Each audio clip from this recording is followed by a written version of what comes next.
ইসরায়েলীয়দের যেতে দেয়। তারা লোহিত সাগরের কাছে পৌঁছলে ফরৌন তার সিদ্ধান্ত পরিবর্তন করে এবং তাদের ধাওয়া করে। যখন ফরৌনের অশ্বরথ দেখে তখন খুবই ভয় পেয়ে যায়, কিন্তু ঈশ্বর মোশিকে বললেন তার হাতের লাঠিকে লোহিত সাগরের দিকে ওঠাতে। ঈশ্বর তখন একটা ঝোড়ো হাওয়া পাঠিয়ে লোহিত সাগরকে দুই ভাগ করে দেন। মধ্যে দিয়ে শুকনো একটা পথ তৈরি হয় এবং ইসরায়েলীয়রা সেই পথ ধরে হাঁটতে থাকে।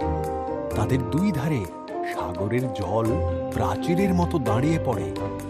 তারা সাগরের মধ্য দিয়ে তাদের একই পথে ধাওয়া করে। ঈশ্বর তখন মোশিকে তার হাত ওঠাতে বললেন।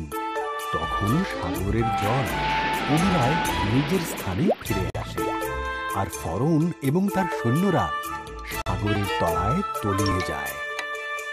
ঈশ্বর তখন তাঁর সন্তানদের মরুভূমির মধ্য দিয়ে নিয়ে গেলেন।